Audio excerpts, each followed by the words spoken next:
नमस्कार मेरे भारत के वासियों। सबसे पहले आप सभी को हैप्पी रिपब्लिक डे। आज के रिपब्लिक डे परेड में एक खास मेहमान मौजूद थे। अगर आप लोगों ने रिपब्लिक डे परेड देखा होगा तो आपको पता होगा कि आज की मेहमान यूरोपियन कमीशन की president Ursula von der Leyen थी। और परेड के तुरंत बाद उन्होंने जो स्टेटमेंट दी वो पूरी दुनिया में इको कर रहा है। वो स्टेटमेंट कि a successful India makes the world more stable, prosperous and secure. दोस्तों, ये सिर्फ तारीफ नहीं है, ये एक ग्लोबल सिग्नल है। सिग्नल कि दुनिया का नेक्स्ट ग्रोथ इंजन कौन है। एक पुरानी कहावत है, पानी अपना रास्ता खुद बना लेती है।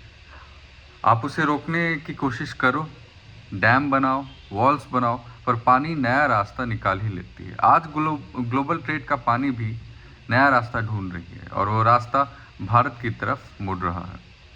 पिछले कुछ महीनों में डोनाल्ड ट्रंप ने वर्ल्ड ऑर्डर को झटका दिया है। टैरिफ, थ्रेट्स, एलाइज की बेइज्जती, कनाडा को 51st स्टेट बोलना, यूरोप को लेक्चर देना, नाटो पार्टनर को पब्लिकली इंसल्ट करना। डेमोक्रेटिक कंट्री में एक चीज़ होती है, पब्लिक सुनता है, रिएक्ट करता है, प्रेशर बनता है। और जब किसी देश की पब्लिक बोले हमारी बेइज्जती हुई है तो लीडर को डायरेक्शन बदलनी पड़ती है। इसलिए आज यूरोप खुल के कह रहा है, we want to do business with the growth centre of today and economic powerhouse of this century which is India. Republic Day parade में चीफ गेस्ट बनना सेरेमनी नहीं, स्ट्रैटेजी का भी एक सिंबल था। यूरोप ने क्लियर चॉइस कर लिया, इंडिया के साथ strategic partnership, open trade, long term alignment. अब कनाडा की बात करें तो पहले कनाडा का ऑलमोस्ट सारा एक्सपोर्ट यूएस से जाता था, 80-90% सीधा अमेरिका से। ट्रंप ने टैरिफ लगाए, थ्रेट आए तो कनाडा ने बोला हम एक ही बास्केट में सारे अंडे नहीं रखेंगे। मतलब अब वो सारे चीज़ यूएस से नहीं बल्कि चाइना के साथ डील साइन कर चुकी है। और अब कैनेडियन एनर्जी मिनिस्टर गोवा रहे हैं इंडिया के साथ एलएनजी, ऑयल और क्रिटिकल मिनरल पर बात करने। मतलब कल का सीन, इंडिया कैनेडियन एनर्जी भी बाई करेगा।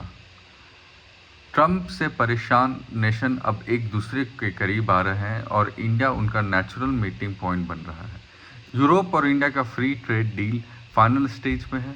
कार इंपोर्ट टैरिफ 110% से 40% और आगे चल के 10%, यानी मर्सिडीज, BMW, वोक्सवैगन सब इंडिया के मार्केट के लिए ओपन है। और इंडिया भी यूरोप में अपने प्रोडक्ट बढ़ाएगा, कंपटीशन बढ़ेगा, क्वालिटी बढ़ेगी, इंडिया ग्लोबल सप्लाई चेन का सेंटर बनेगा। सबसे इंटरेस्टिंग बात, अमेरिका के अंदर ही ट्रंप की टैरिफ पॉलिसी पे फाइट चल रही है। यूएस सेनेटर खुद बोल रहे हैं टैरिफ इकोनॉमी को हर्ट करेंगे। India US trade deal delay हो रही है क्योंकि वॉशिंगटन के अंदर एक ईगो बैटल चल रहा है। मतलब अमेरिका खुद डिसाइड नहीं कर पा रहा और दुनिया अल्टरनेटिव रास्ते बना रही है। अगर इसे बिगर पिक्चर में देखें दोस्तों, तो अमेरिका एक बहुत ही ज़्यादा अनप्रडिक्टेबल, यूरोप जो कि इंडिया के साथ अलाइन हो रहा है, कनाडा जो कि लग रहा है इंडिया के साथ अलाइन हो रहा है। ग्लोबल ट्रेड एक नई रास्ता ढूंढ रही है जिसमें इंडिया एक सुटेबल फिट है और इंडिया स्टेबल है, कॉन्फिडेंट है और राइजिंग है। इसलिए रिपब्लिक डे के दिन दुनिया से मैसेज गया, India is not just celebrating freedom, India is just not just celebrating Republic, India is becoming the growth engine of the future.